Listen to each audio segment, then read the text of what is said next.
Hello everyone, আশা করি সবাই ভালো আছেন এবং যে যেখানে আছেন সবাই সুস্থ আছেন। আজকে আমি খুব মজার একটা ফিশের ভর্তা বানাবো। এই ফিশটা আমি সেম ফিশটা দিয়েই আজকে বানিয়েছি। আমি আমার আগের ঠিক ভিডিওতে রেড স্ন্যাপার দিয়ে একটা কারি ভিডিও দেখিয়েছিলাম।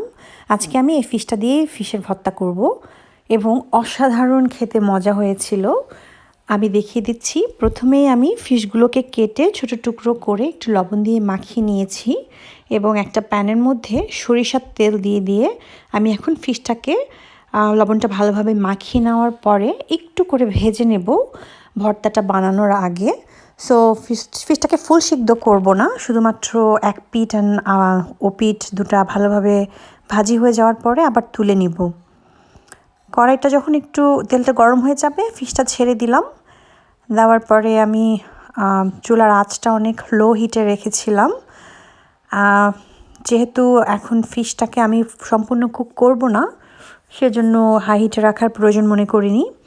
তো ফিশটার এক পিঠ হয়ে যাওয়ার পরে এখন দেখতে পাচ্ছেন আরেক পিঠ উল্টাই দিচ্ছি, কিন্তু ফিশের স্কিনগুলো আমি খুলে নেইনি, কারণ ফিশ ভর্তার সময় দেখা যায় কি যে ফিশের স্কিনটা অটোমেটিকলি খুলে আসে এবং ভর্তার সাথে এটা মিশে যায় এবং খেতে আরও বেশি টেস্ট হয়।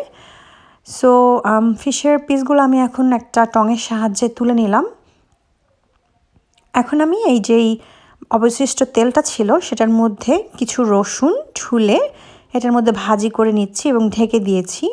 ওয়েট করেছি রসুনটা সম্পূর্ণ ব্রাউন কালার হয়ে যাওয়া পর্যন্ত। এরপরে আমি একটা অনিয়ন সল্ট দিয়ে আমার ভাজি করা যে ফিশগুলো ছিল সেগুলো আমি এখন দিয়ে খুব ভালোভাবে নাড়াচাড়া করে দিচ্ছি।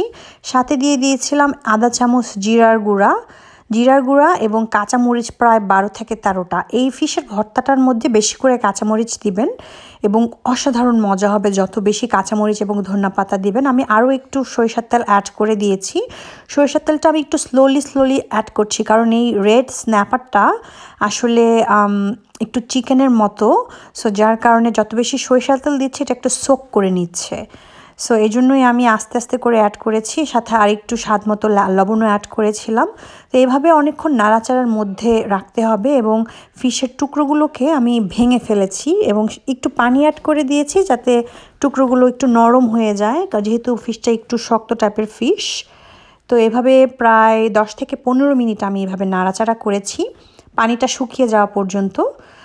নাড়াচাড়া করে যাওয়ার পরে অসাধারণ একটা ফিশের ভর্তা হয়েছে। ট্রাস্ট মি, এটা আপনারা ব্লেন্ডারে করলে এত মজা পাবেন না। আপনার কড়াইয়ের মধ্যে ভর্তাটা করতে আমি যতটুকু সক্ষম হয়েছি, আপনারা অবশ্যই এটা বাসায় ট্রাই করবেন এবং ট্রাই করে কেমন হয়েছে আমাকে কমেন্ট বক্সে অবশ্যই জানাবেন।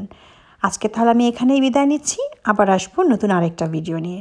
আপনারা সবাই ভালো থাকবেন। আল্লাহ হাফেজ।